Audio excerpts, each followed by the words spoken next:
బీసీలకేమో 2024 నిర్ణయించారు.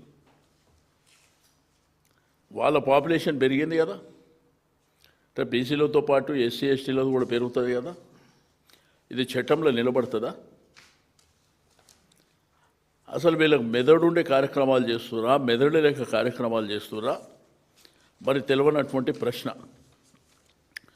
అయితే రేపు 12 గంటలకు మా రాష్ట్రంలో ఉన్నటువంటి మా బీసీ నాయకత్వం, మాజీ మంత్రులు, రాజ్యసభ సభ్యులు, మాజీ రాజ్యసభ సభ్యులు, శాసనసభ్యులు, శాసన మండలి సభ్యులు, మాజీ శాసనసభ్యులు, మాజీ శాసన మండలి సభ్యులు, మా రాష్ట్ర ముఖ్య నాయకత్వం రేపు ఇక్కడ తెలంగాణ భవన్లో కేటీఆర్ గారు, హరీష్ రావు గారు అందరం కలిసి దీని మీద చాలా సీరియస్గా చర్చ చేయబోతున్నాం. ఈ ప్రభుత్వం మీద ఒత్తిడి పెంచి మేము అసెంబ్లీలో స్పష్టంగా ఒకటే చెప్పినాం, మీది ప్రభుత్వం ఏం చేసుకుంటారో మాకు సంబంధం లేదు. లోకల్ బాడీ ఎలక్షన్ అనేది 42% చట్టపరంగా జరుగుతూనే మేము ఒప్పుకుంటాం. ఎట్టి పరిస్థితుల్లో ఒప్పుకునే సమస్య లేదు. మీరు ఏమి చేసుకుంటారో మాకు సంబంధం లేదు. అది అసెంబ్లీలో చెప్పినాం.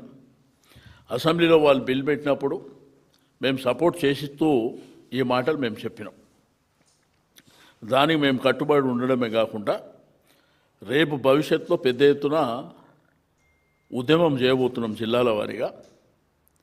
దీంట్లో బీసీ సంఘాలను కూడా కలుపుకొని ఆర్ కృష్ణయ్య లాంటి మేధావులని, జాజుల శ్రీనివాస్ గౌడ్ గారు కానివ్వండి, జస్టిస్ ఈశ్వరయ్య గారు కానివ్వండి, మాజీ ఐఏఎస్ చిరంజీవులు గారు, ఇంకా ఎవరెవరు పెద్ద మేధావులు ఉన్నారో మా దాంట్లో బాగా చదువుకున్న వాళ్ళ సంఖ్య, అడ్వకేట్లు కానివ్వండి, ఇంటలెక్చర్స్ కానివ్వండి, యువతరాన్ని కానివ్వండి, యూనివర్సిటీలు, కాలేజీలు అందరిని కూడా ఏకదాటిపై తీసుకొచ్చి అందరం కలివిడిగా పోరాటం చేసి ఇది సాధించుకుంటాం.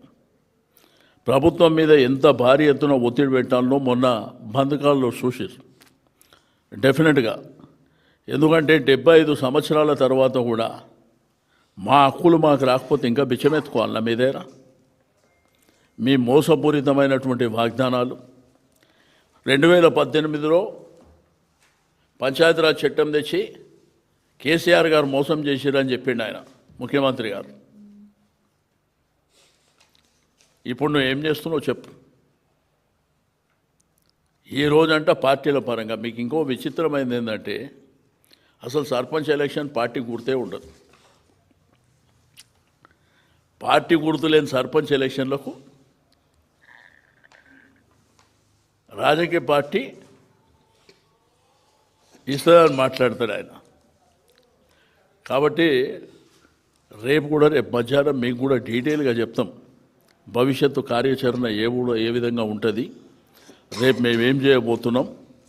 నేను మీడియా మిత్రులకు, మీడియా మేనేజ్మెంట్ కూడా రిక్వెస్ట్ చేస్తున్నా, ఇది 150% పైబడి ఉన్నటువంటి జనాభా పోరాటం. ఇది ఆషామాషి 4 వ్యక్తులదో 10 మంది వ్యక్తులదో కాదు. ఇది బీసీ సమాజాన్ని అంతా పైకి లేపుతాం.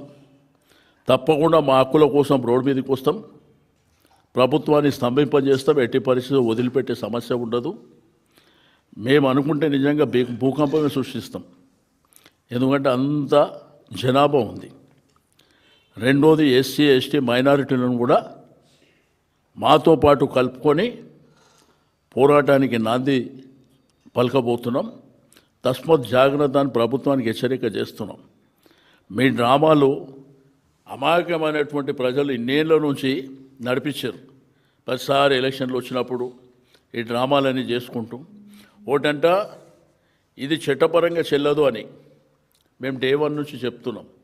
ఎందుకంటే అనేకమైనటువంటి రాష్ట్రాలలో ఇష్యూ వచ్చి హైకోర్టులు, సుప్రీంకోర్టు దగ్గర పోయి కొట్టేసి ఇవన్నీ మేము చెప్పినాం.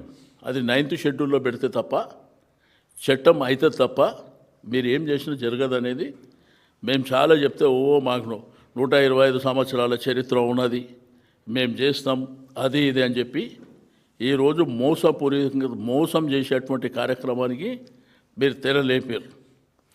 రెండోది ఏంటంటే చట్టపరంగా జరిగిందేమో ఏదో చేసినట్టు డ్రామాలు నటించి ఇప్పటిదాకా నడిపించారు. ఏదైతే మీ చేతిలో ఉన్నదో ప్రభుత్వం చేతిలో, అదే ఎవరినైనా నామినేట్ చేయాలంటే, ఎవరికైనా మంత్రి ఇవ్వాలంటే, ఎవరికైనా ఎమ్మెల్సీ ఇవ్వాలంటే, ఎవరికైనా రాజ్యసభ ఇవ్వాలంటే, ఎవరికైనా కార్పొరేషన్ చైర్మన్లు ఇవ్వాలంటే, లేదు అధికారులలో మా జాతులకు సంబంధించిన వాళ్లకు ఓ ఉన్నతమైనటువంటి స్థానం ఇవ్వాలంటేనేమో అది మాత్రం చేత కాదు, అది మాత్రం చేయరంట. అది వాళ్ళ చేతులు ఉంది, అది చేయరు. దీనికి మాత్రం మోసానికి పెద్ద తెరలేపారు. దీంతోపాటు 29వ తేదీన దీక్ష దివాస్, అంటే తెలంగాణ రాష్ట్రం సాధించడానికి ప్రధానమైనటువంటి కారణం దీక్ష దివాస్. ఆ అమరణ నిరాహార దీక్షతోనే తెలంగాణ రాష్ట్రం సిద్ధించిందనేది అందరికీ తెలిసినటువంటిదే ఈ దేశానికి, ఈ రాష్ట్రానికి. కాబట్టి 29 తారీఖు నాడు భారీ ఎత్తున ఇక్కడ రాష్ట్ర కార్యాలయంలో ఉంటుంది. ఇక రేపు మొత్తం చర్చలు జరుగుతాయి. ఇప్పుడు ఇన్ డీటెయిల్గా